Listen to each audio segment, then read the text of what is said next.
Probably relatively low. Egypt is a security partner of the Israelis, has been for 30 years, and they used to control the Gaza Strip between 1949 and 1973, and they hated it.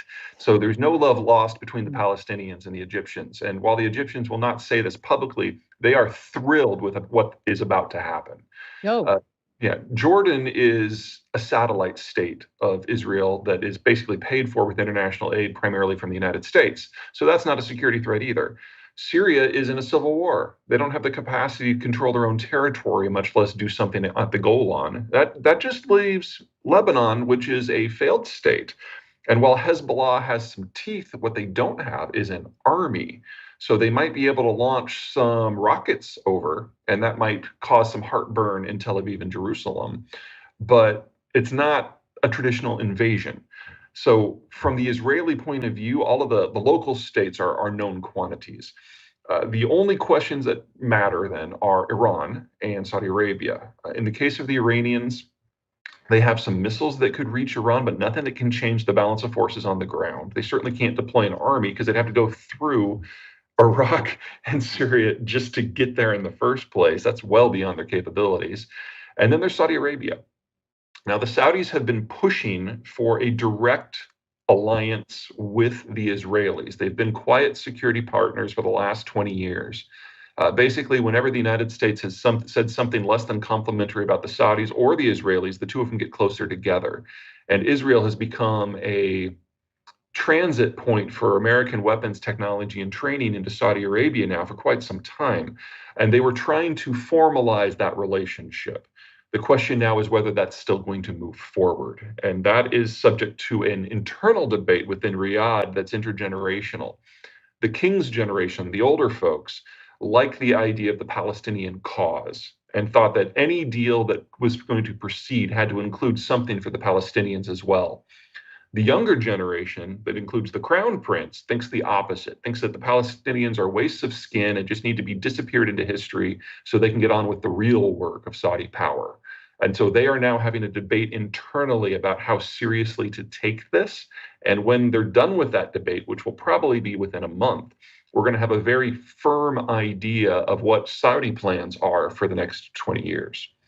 Well, keep in mind that the Middle East is run by a series of autocrats. So you've got your political elite, in the case of the Saudis, the royal family, who control all the levers of power. And then you have the street that has to be managed. And obviously, the street is boiling right now. But this isn't the first time this has happened. And it is very, very, very rare that the street can actually overthrow the elite because the elite controls all the security services, all the guns, and generally they have no problem shooting their own people. Also, remember that the street in Saudi Arabia is fat. The national security strategy of most of the Gulf states is to give their people heart disease so they can't protest. And the Saudis have been very, very successful at that. That'll be up to the Israelis. It's going to go one of two directions. Either the Israelis are going to directly occupy it in perpetuity, in which case they will be fighting a series of guerrilla wars against the local population forever, or they clear out Hamas and then go home, rebuild the wall, and Hamas Mark II takes control. Either way, you're looking at a humanitarian disaster for this region for the foreseeable future. One of the fun things about Joe Biden is because he's older than the pyramids, he's seen the long stretch of history here, and he has come to a lot of conclusions about who the powers are worth sticking with over the long term once you like just kind of wave the bullshit away.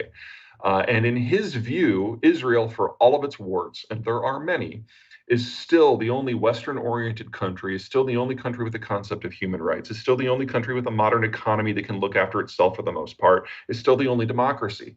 And while it is flawed by all of those measures, it is better than Egypt or Lebanon or Syria or Jordan. And so if you have to choose, you might as well choose publicly and boldly. And that's exactly what he's done. Will that generate complications down the right line? Yeah, it's going to generate complications tomorrow. But making it very clear where the United States stands and the pecking order of this and other regions, you got to admit it's kind of refreshing compared to the presidents we've had for the last 25 years. Mm. Well, the United States has been trying to get out of the Middle East for the last 20 years. We finally pulled it off under Biden. It was a mess with the Afghanistan withdrawal, but it freed up American strategic bandwidth for other things. Biden's now making it very clear that he doesn't really care what happens to the Palestinians, because Israel is the friend, Israel is the family, Israel is the ally. That means that we are going to be in a situation where the street, and to a lesser degree, the elites of this entire region, know exactly where they stand in American eyes. And that is going to force them to take certain policy changes that we're going to perceive as anti American. Now, I would argue that under the surface, we were already there. I mean, let's be honest. Most of the Arab world aren't friendly, and they're certainly not what I would consider pro American. But it's the United States establishing itself as a power broker without being a manager. And the Middle East has not had, I'm sorry, let me phrase it differently. The Middle East has not had this sort of strategic power vacuum for a very long time. It's going to lead to a lot of these smaller powers taking matters into their own hands. That's going to generate a lot more hot conflict. In the case of Israel, that's just an issue for the Palestinians.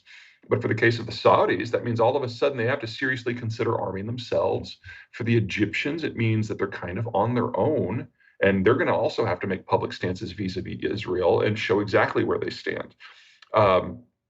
It's a bracing moment. And this region has always been a mess. Mm. Biden's basically calling it a mess and picking sides. From a train wreck fascination point of view, this is going to get really interesting. No, I haven't seen anything so far that really hurts the United States at this point. In the aftermath of the war on terror, we've got a million-man army, or excuse me, a million-man military that has now had 3 years to rest, recruit, and rearm, absorb the lessons, and get ready for what's next. We're not going to be putting boots on the ground in the Israeli area, certainly not in Palestine. So there's no real issue there.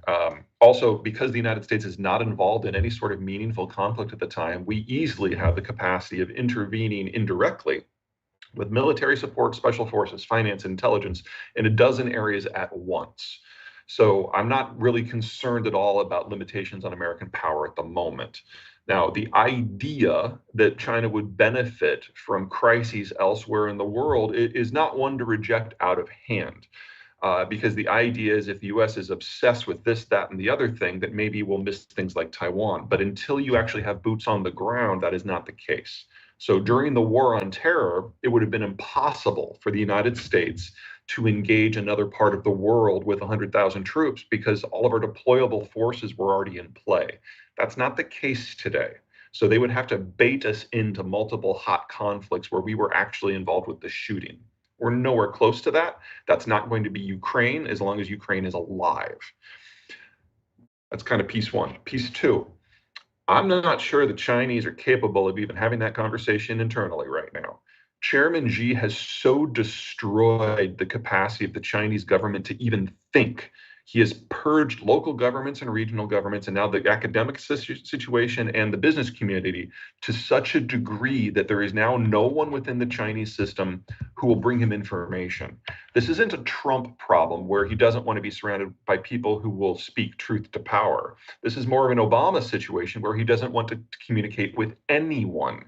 And so he is making decisions in the dark based on no information flows. We now know, for example, from the aftermath of that balloon situation, that he didn't even have awareness that the balloon existed until after it was shot down. He has so truncated himself. And so within the Chinese bureaucracy, there's no decision-making capacity except for Xi. And Xi doesn't have the information he needs to make decisions or even be aware that a decision needs to be made. So any Chinese involvement here is a degree legacy from before the information system completely broke down. So if you want to say they're selling weapons to Iran and Iran's sending weapons to Palestine, there might be something to that, but there's no brains behind it. This is just bureaucratic inertia at this point.